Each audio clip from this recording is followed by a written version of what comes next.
안녕하세요. 오늘은 봉업사지 5층 석탑 온라인 탐방을 떠나보도록 하겠습니다. 안성에는 많은 옛 이야기와 문화유산을 간직하고 있는 유명한 절이 있습니다. 해소국사와 임꺽정, 박문수, 그리고 궁예의 이야기와 함께 국보와 보물을 품고 있는 칠장사, 바우더기의 이야기와 멋진 대웅전을 비롯해 수많은 보물급 문화유산을 지니고 있는 청룡사, 우리의 온라인 탐방에서도 만났던 절들입니다. 그런데 안성에는 이 두 개의 큰 절보다도 더 규모가 큰 절이 있다는 것을 아나요? 오늘 우리가 탐방할 봉업사가 바로 그 주인공입니다. 물론 지금은 5층 석탑과 단간지주만 남아 추가적인 조사와 발굴이 필요하지만 세 차례에 걸쳐 이뤄진 발굴 조사에 의해 고려시대 경기 지역에서 가장 큰 규모를 자랑했던 절이었을 것으로 추정하고 있습니다. 봉업사는 북쪽으로는 죽주산성, 남쪽으로는 망이산성이 바라다 보이는 죽산면에 위치하고 있습니다. 현재는 단간지주와 5층 석탑만이 자리를 잡고 있습니다. 단간지주란 사찰의 입구에 세워 법회나 기도 등의 행사가 있을 때 당이라는 이름의 깃발을 내걸기 위한 기둥, 즉 당간을 지지하기 위한 기둥받침입니다. 봉업사지에는 이 당간 한 쌍이 남아있는데요. 보통 튼튼한 돌로 만들기 때문에 오랜 세월이 지나 건물은 사라져도 이 단간지주는 남아있는 경우가 많습니다. 옛 죽산은 죽주라 불리며 삼국시대부터 경기 남부 지역의 큰 고을이었다고 합니다. 그래서 현재 죽산면에는 여러 문화재가 많은데 특히 불교를 중요하게 생각했던 고려시대에 세워진 절과 탑, 미륵불 등의 불교 문화유산이 많습니다. 봉업사는 고려시대 진전사찰이었습니다. 진전사찰이란 돌아가신 임금의 초상을 모시고 업적을 기리며 명복을 빌던 사찰인데 봉업사는 고려태조 왕건의 초상화를 모셔뒀던 사찰이었습니다. 고려태조 왕건의 진전사찰은 봉업사를 제외하고는 전국에 두 군데뿐인데 이를 통해서도 고려시대 봉업사가 얼마나 크고 중요한 절이었는지 알 수 있습니다. 이러한 사실은 역사책인 신증 동국여지 승람에 기록되어 있습니다. 이러한 위상에 걸맞게 봉업사지에는 현재 5층 석탑이 남아있는데요. 높이는 6m가 넘어 봉업사의 과거 위상을 짐작케 합니다. 봉업사지 5층 석탑은 경기도에 남아있는 고려 초기 석탑 중 규모와 형태 등에서 최고 수준의 탑이라고 합니다. 청룡사와 칠장사에 있는 석탑의 크기를 보아도 봉업사지 5층 석탑이 얼마나 큰지 쉽게 알 수 있습니다. 1000년이 넘는 시간을 견디고 그 자리에 그대로 서 있는 5층 석탑은 세월의 무게를 버텨내며 지금도 멋지게 서 있습니다. 단순하면서도 간결한 모양의 탑은 세련되고 균형이 잘 잡혀있는 아름다운 모습입니다. 전체적인 규모와 모양이 당당하면서 기품이 있어 매우 잘생긴 탑이라는 것을 느낄 수 있습니다. 현재 봉업사지 5층 석탑은 그 가치를 인정받아 보물 제435호로 지정되어 있으며 봉업사에서 출토된 문화재 중 보물로 지정되어 있는 문화재는 4건이나 됩니다. 봉업사지는 1966년부터 2005년까지 3차례에 걸쳐 발굴이 진행됐습니다. 이때 다양한 종류의 유물이 출토되고 새로운 사실이 많이 밝혀지기도 했는데요. 앞으로 발굴과 연구가 더 진행되어 봉업사가 고려시대 모습으로 복원되길 바라봅니다. 자, 그럼 선생님과 함께 봉업사 실제 모습을 살펴보도록 하겠습니다.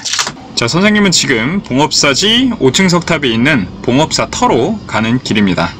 큰 길을 따라 가다가 죽산면 시내로 들어가는 오른쪽 작은 길로 빠지면요, 바로 그곳에 이렇게 봉업사 5층 석탑, 죽산리 5층 석탑이라고도 하죠. 이곳으로 가는 길이 나옵니다. 자, 주차를 하고 차에서 내렸습니다.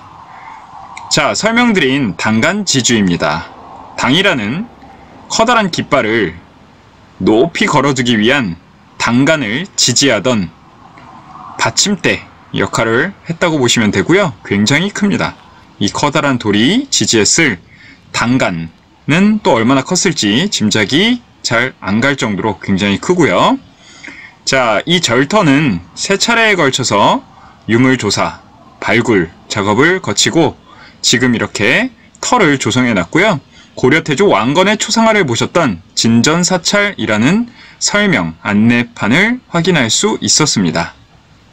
자, 여기 당간지주 옆에 가서 이렇게 사진을, 영상을 찍어 봤고요.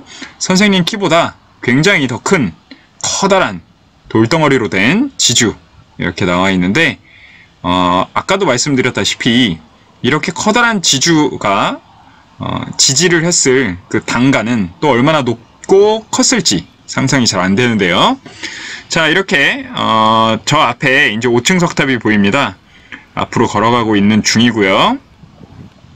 가까이 갈수록 점점 더 선명하게 그 모습을 드러내고 있는데요. 자, 선생님도 오늘 처음 가까이서 실제로 봤습니다. 자, 높이가 굉장히 큰, 비교적 큰 규모의 탑이고요. 봉업사지 5층 석탑 또는 죽산리 5층 석탑이라고 합니다. 보물 435호. 굉장하죠? 자, 굉장히 멋있습니다. 우뚝 솟아있는 모습이 당시 고려시대 봉업사가 얼마나 큰 절이었고 중요한 절이었는지를 알 수 있게 해줍니다.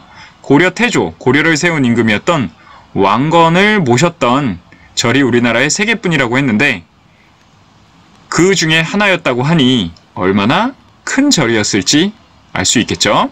한 바퀴 돌아보겠습니다. 자, 비교적 깔끔하고 완성된 형태로 잘 보존이 되어 있는 모습이고요. 간결하면서도 세련된 형태로 그냥 한눈에 봐도 매우 멋지고 잘생긴 탑이라는 것을 느낄 수 있습니다. 한 바퀴 돌아보고 있는데요. 자, 우리 고장 안성에 이런 보물에 탑이 있었다는 사실을 지금 알았습니다. 이번에 알았는데요. 자, 여러분들은 절대 잊어버리지 마시고 자랑스럽게 생각하시면 좋을 것 같습니다. 자, 이 봉업사가 더 많은 발굴과 연구를 통해서 여러분들이 어른이 됐을 때는 이 넓은 들판에 봉업사 실제 절 모양으로 재현시켜서 우리 안성을 또 빛내는 문화유산이 됐으면 좋은 바람입니다. 자, 오늘 탐방은 여기까지 마치고요. 여러분들 꼭 한번 이곳에 와보시기 바랍니다. 봉업사 그리고 봉업사지 5층 석탑 이렇게 해서 탐방을 마치도록 하겠습니다. 고생했습니다.